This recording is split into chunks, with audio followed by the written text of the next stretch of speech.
Attention.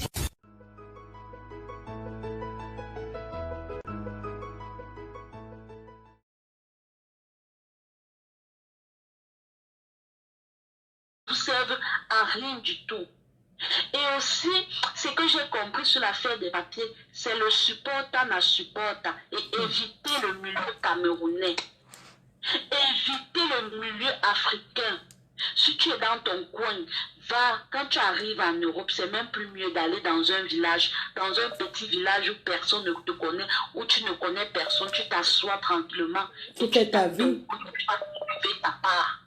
Quand tu veux chercher les chaos, le temps pressé, hein, tu ne peux pas avoir. Jamais. Le chaos, c'est la patience. Il n'y a rien de plus que ça, c'est la patience. Tu acceptes. Tu te rends compte qu'il y a les filles qui ont accouché, même avec l'enfant, elles n'ont pas de kaolo. On les a mal conseillées. Va accoucher, entre avec la grossesse, fais tout, tu tombes enceinte. Justement, il y a ça que les gens doivent savoir. Venir dans un pays avec un enfant ne veut pas dire qu'on doit te donner les papiers. Non. On va te donner l'aide, on va t'aider, on va t'alimenter, on va te loger et tout. Mais on ne va pas te donner. Ça ne dit pas que l'enfant doit avoir les papiers. Il y a beaucoup de gens qui ont les enfants ici. Moi, je connais les gens qui ont 3, 4 enfants, ils vivent dans les foyers, ils n'ont pas de papier. Hein.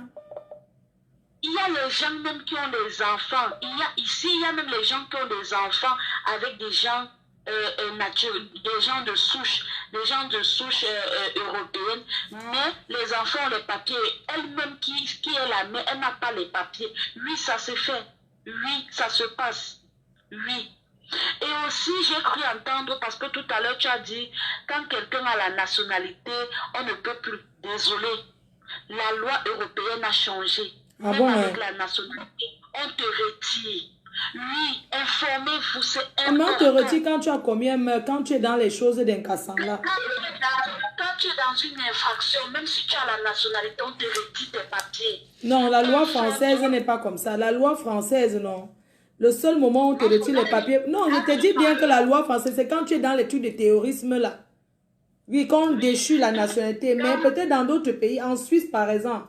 En Suisse, moi, je connais beaucoup de gens en Suisse qu'on enlève les papiers en Suisse mais attends, les papiers suisses. Je te dis, c'est dans tous les autres... En Suisse, hein, on te donne les papiers lundi, on retire mercredi. Ils ne discutent même pas. Si tu ne suis pas les règles, si tu n'es pas en règle, on doit te mettre au pas.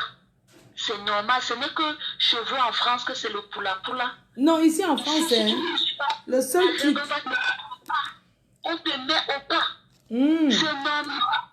Oui, on te met au pas. En Espagne, on fait ça. En cas de capture, on te cherche. On te cherche. Dès qu'on t'attrape, on te met au pas. Ou on te fait quitter le territoire. Wow. Parce que ça recherche de la personne. Ça se dit busca de captura. Donc, on te cherche. Donc, pour te capturer, on te renvoie directement. Ah bon? Oui. Ici en France, on t'attend dans le trou, comme le rat. On ne te cherche pas. On doit conseiller à tous ceux qui arrivent. Quand vous arrivez dans un pays, intégrez-vous. Évitez les problèmes avec la police. Faites des formations. Et vous aurez vos papiers. Ce n'est pas forcé de partir avec X ou un Y. Ce n'est pas une obligation. Et vous essayez de vous rapprocher des avocats, des associations. Des avocats des associations, ils vont vous dire ce qu'il y a lieu de faire. Évitez de rester avec des gens qui vont vous dire je connais, alors que lui-même peut-être il n'a même pas le papier. C'est très important. Évitez. Et les renseignements des bars là. Tu sais que ici là, les gens au bar. Il faut éviter, surtout éviter d'être avec le Camerounais sur le même endroit. Évitez. Chacun doit vivre sa chose dans son coin. Jusqu'à ce que tu obtiens le papier qu'il te faut. Maintenant, tu peux aller là où tu veux. Même si tu vas aller là où tu veux. Moi, quand je vois les gens arriver du pays, ils viennent rester à Paris. Moi, ça me fait rigoler. À Paris, tu peux rester 30 ans sans papier. Hein. Moi, c'est parce que les gens cherchent souvent à Paris. Quand tu arrives en Europe, va dans un petit village. Tu cherches quoi? Tu vois quel blanc ici à Paris qui peut te donner les papiers? Quand vous regardez quel Camerounais à Paris, dans les grandes villes. Mes frères qui bossent par l'Espagne, les îles là. Frère, Dès que la pirogue là vous dépose, chacun doit se chercher sa vieille espagnole. C'est un an, tu as 5 ans. Tu te sacrifies. On sait que les wads là ne se lavent pas, ne se brossent pas. Mais tu te sacrifies. Tu peux apprendre à laver. Hein. C'est le tuer pour tuer. Tu restes avec elle 1 an. Tu as 5 ans. Maintenant, tu peux quitter aller où tu veux. Arrêtez d'arriver, vous balader dans tout l'Europe pour réfléchir où vous allez caler. Ou soit vos cousins vous appellent en France, en Allemagne et partout, disent venez, on va vous aider et après ne vous aide pas. Vous devenez des babysitters, vous devenez des accompagnateurs des enfants à l'école. Évitez. Vraiment. Vous allez faire du papier sans avoir les papiers, alors qu'il y a des petites routes pour avoir les papiers. Il y a des gens qui font le tour en Europe, hein. Ils font le tour. Je vais habiter où? Ils calculent que Paris. Vous croyez qu'il y a quoi à Paris? Vous voyez qui? Évitez. C'est même mieux même de savoir le SMIC de chaque pays avant de s'aventurer aussi. Parce que quand je comprends le SMIC de la France, 1200 €. En Espagne, c'est 1100 €.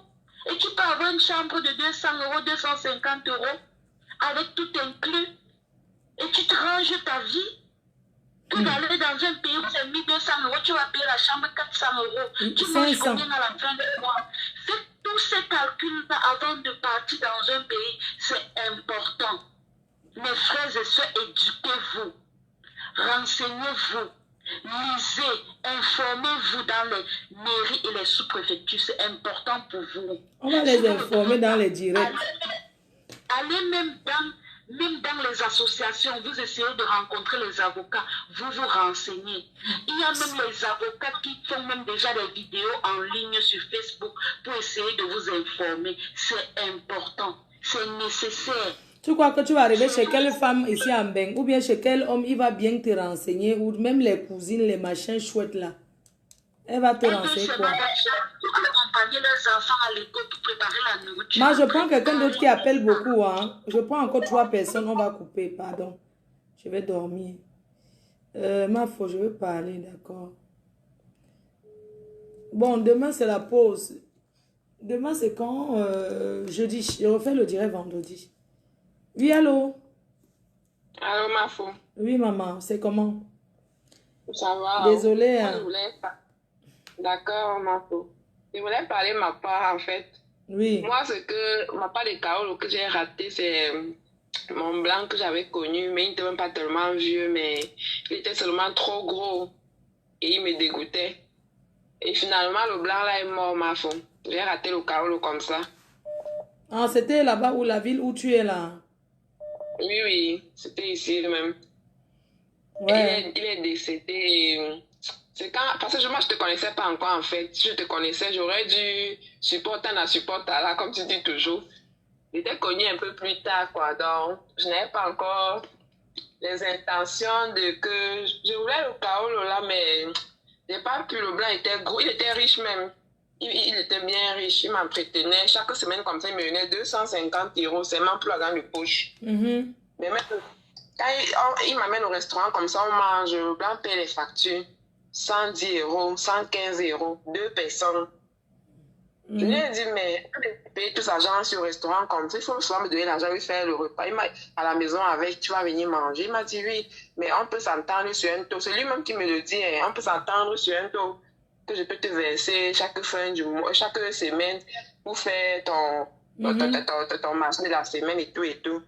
Il me dit que tu veux combien? Moi, il a aussi dit naïvement comme ça, bon, 250 €. Il a dit, ok, sans souci. Il a commencé à mener 250 € chaque semaine. Waouh! Quand on mange comme ça au restaurant, quand on finit, juste au restaurant, il n'y a pas qu'on va à la maison ou bien on va. Il m'amène au restaurant, on mange au restaurant, on va manger, on va faire l'apéritif, on va boire le café et après, on va faire peut-être plus d'1 heure au restaurant là, à manger, à causer et tout et tout. Après, il me dit, ok, on s'en va. Alors, il me fait, donc, fais-moi le bisou. Donc, il me dit, je ne peux pas faire bisou, non. Donc, ça m'énerve. Je fais un peu semblant comme ça, je fais sur la joue. Et puis, ça était comme ça peut-être pendant plus de 11 mois. Hein. Plus de 10 mois, 11 mois. Ouais. Et après, il a commencé à... Il m'appelait toute ma faute, toute seconde. Quand on finit comme ça, avant même que je ne prenne le taxi pour arriver à la maison, il m'a appelé 4 fois. Tu arrives? Non, je suis encore dans le taxi. Ouais, chérie, mon amour, arrivé à la maison, tu me fais alors signe. Tu me manques déjà, tu me manques. Tellement amoureux ce blanc-là. Engagé plus que tout. Il m'a dit non, si tu veux, on se marie et tout et tout. On va aller au Cameroun, dans ton pays. Et puis je vais même t'amener. À l'époque, là, ça fait 3 ans, je vais t'amener à Londres. On va aller faire les vacances là-bas. 2 mois. Donc tu le regrettes, en gros, tu pleures le blanc. Là, maintenant, tu pleures celui que tu as perdu, c'est ça? Ah, j'étais bête, non. Et c'était un expert comptable, en fait. Un homme qui a beaucoup fréquenté. Oui, c'était un expert comptable. Ouais, donc, au lieu tu regrettes, tu serais veuve aujourd'hui. Je serais veuve heureuse. Donc, tu regrettes, c'est pour ça qu'il faut se... Et maintenant, tu as déjà ton kaolo, non? J'ai mon kaolo, mais je me suis battue toute seule pour avoir ça. Tu vois, ça n'a pas été facile. Le kaolo, on ferme la bouche, hein. Il est gros, ça fait quoi? Paix à son âme, alors. Il y a mes copines aussi qui m'ont dit non, que je n'étais vraiment pas intelligente, j'aurais dû me sacrifier. Comme on dit souvent, le blanc avait la maison. Moi, quand je vois les filles qui disent qu'elles ne peuvent pas sortir avec le blanc, qu'elle a d'abord trouvé. Pourquoi que les blancs draguent comme ça? Il avait une belle maison en duplex et il avait 2 voitures dans son truc. Et il m'a dit qu'il m'a demandé de faire, de m'inscrire au cours de conduite et tout, il me paye l'auto-école. Je voulais juste, je me contentais de 250 pour qu'il me donnait par semaine. Et c'est comme ça qu'après, je sais que le blanc aussi n'est pas stupide. Après, il n'était pas tellement vieux. Il avait dans les 47 ans, 48 ans, il n'avait pas encore 50 ans. C'était un jeune blanc, il était tellement gros et il ne me plaisait du tout pas. Ouais, c'est comme ça que plus tard, alors, il a commencé à voir comment je ne l'aime pas, que tous les efforts que justement là, il m'amène au restaurant, on mange, je prends mes 250 € par semaine, je rentre à la maison, il m'appelle, je lui réponds même pas bien au téléphone.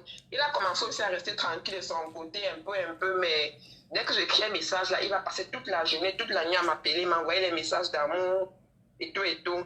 Et plus tard, alors, je ne répondais plus tellement à ses appels et à ses messages. Il s'est un peu éloigné de moi. Et je suis restée seule, peut-être comme ça, peut-être pendant 5-6 mois. Un jour, je dis, mais qu'est-ce que je fais même? J'étais avec le gros blanc si il m'aidait, il m'a pris m'aider et tout et tout. Je décide de l'appeler. Quand j'appelle son numéro, son téléphone ne sonne même pas ma faute. Ça me dit que le numéro que je compose là n'existe pas. Je regarde encore, mais j'avais son numéro enregistré et il ne m'avait pas bloqué, ni rien. C'est où j'ai donc décidé d'appeler l'un de ses amis qui était consul. Il avait l'un de ses amis qui était consul, qui me l'avait présenté, on avait mangé, on avait dîné au restaurant un soir. On s'était changé de numéro parce que son ami a dit que ma chérie, tu es très jolie, trouve-moi l'une de tes soeurs et tout. On va souvent faire des dîners à 4, tu vois, les trucs comme ça. Je me rappelle donc que je n'ai jamais appelé son ami, il a pu lui proposer une fille et tout. Bon. Je me rappelle donc un soir que j'avais son numéro et de son ami, je l'appelle. Je dis, mais bonsoir, c'est de la part de tel. Il me dit, ah non, je me rappelle de toi et tout. Il dit, mais comment va Jean-Luc? Je l'appelle, son numéro ne passe pas, je laisse ses nouvelles. Il me dit, non, ma chérie, désolée, mais il est mort, ça fait 6 mois.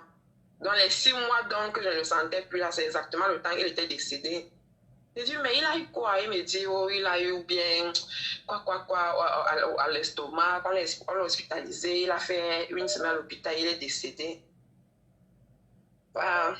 Il a dit, ouais, le Kaolo est parti comme ça. Ouais, et pendant que je faisais ça comme ça, j'étais avec un black, un gars du pays, que quand je faisais comme ça, je rentrais, c'est la personne que j'ai un mot, mais ça m'a laissé nulle part. La personne était seulement là aussi comme ça, pour les lasses, non, pour tout, seulement, mais sans rien de concret. Ouais, et tout. Et la personne aussi, c'était aussi une personne qui avait Boza, il n'était pas venu normalement, mais il a eu ses kaolos de 5 ans déjà. On l'avait kaolotisé pour 5 ans. Ouais. Et apparemment, quand il Boza pour 5 ans, on les donne 5 ans, là, après 5 ans, je crois peut-être sur le Bordeaux qu'on les donne, je ne sais pas trop, un truc comme ça. Ah bon, ouais. Donc, le tout rouge que les Bozaïeux ont là, c'est le Bordeaux, hein. C'est ça. Après 5 ans, je crois. Même pas directement. Ils ont d'abord 5 ans. C'est après 5 ans qu'ils ont le Bordeaux, je crois. Oh. Wow. Et c'est comme ça, donc, le gars et moi aussi, on s'est lâchés. Moi, j'ai eu mes kaolos toute seule et En fait, si elle dit que si je connaissais Yalama, faut l'espace, j'aurais dû profiter aussi Je t'ai dit. de tes conseils. En tout cas, merci ma puce, je t'embrasse et bonne nuit. J'écoute parce que je ne veux pas... Elle veut parler. C'est celle que vous avez dit qu'elle a travaillé là. Je suis fatiguée. Oui, allô? On te cherchait même. Il y a quelqu'un qui donnait les conseils que tu ne travailles pas avec tes kaolos. Ah non, franchement, j'ai bien dit que ce gars-là, je suis sûre qu'il est couché dans une colocation de 3 chambres à Paris. Parce que là, vraiment, son raisonnement, j'ai compris ses conseils. Mais comme la fille venait de dire tout à l'heure, le kaolo ici, apparemment, peut-être il n'a même pas un avocat. Parce que moi, je t'ai dit que le monsieur avait lancé le truc au tribunal par rapport à l'abandon du machin. Voilà. Avant ça, il fallait que je trouve un avocat. Il m'a dit, même si tu travailles, ton kaolo dépend d'abord de l'autre avant de faire le C'est ça que changement moi je de les explique statut. en France, c'est que le kaolo dépend de la personne qui détient le Bordeaux. Mais oui. Parce que j'ai dit, monsieur, non, je travaille, machin. Il m'a dit non. Ta promesse d'embauche pour le moment n'a pas sa place. Le dernier mot, c'est le kaolo de ton jour. Avant maintenant de commencer à changer ton statut, il va falloir le temps. Hein. Est-ce que tu comprends? Donc, je finis d'abord avec lui par rapport au divorce. Est-ce que tu comprends? Avec l'avocat, et je change maintenant d'avocat parce que les mêmes avocats ne font pas le même boulot. Ouais. Voilà. Donc, quand le gars là, il raconte des choses, il faut vraiment se renseigner. Comme la fille a dit, il faut se renseigner. Quand tu ne connais pas, demande. Moi, j'ai commencé à work depuis 2019. Qu'est-ce qui me parle? Je suis mariée en 2018. Je suis entrée avec un visa. Waouh. Ben oui. Le kaolo aussi, c'est les conditions. Hein. Le kaolo dépend de celui qui te donne. Hein. Quand les blancs là font le même, les Camerounais qu'il faut chanter, parce qu'ils savent que c'est lui qui décide de ta vie du kaolo. Faut c'est les conditions parce que quand tu fais même le renouvellement, comme ça se passe en ligne maintenant, il faut le mot que le gars écrit. Tu signes, mets le numéro de téléphone, tu mets ta part. Ah, ça se passe en ligne. Hein. Maintenant, c'est en ligne. Demande à tous ceux qui vont appeler là, ils vont te dire maintenant pour aller renouveler ton kaolo. Ma chérie, le rendez-vous se passe en ligne. C'est en ligne maintenant que tu crées ton compte. Tu crées ton compte, oui. Tu envoies, quand tu as un document, quand ce n'est pas plein, on te dit qu'il manque un papier. Oui. On te répond toujours en ligne. On te répond toujours en ligne qu'il manque tel document. Donc, comme le gars, lui, ne voulait pas go, il manquait le mot qu'il a écrit, que nous sommes toujours marrêtes. Et l'acte en même temps. Tous ces trucs-là. Donc, j'avais envoyé tout. Et il précise bien dans le truc que si le mot qui est écrit a été écrit par toi-même, signé, que tu as imité sa signature, ma chérie, c'est l'ongata. Ah. Oui, parce qu'on sait que les gars font ça. Yes. L'ongata.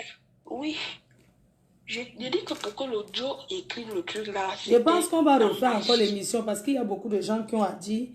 Et je suis vraiment désolée pour ceux que je n'ai pas pris. C'est parce que je suis déjà épuisée. Il faut que j'aille dormir. Vraiment. D'accord. Bisous, ma grande. Vraiment, je vous embrasse très fort. Merci, vous étiez nombreux à me suivre. On se donne rendez-vous. Demain, c'est quand jeudi?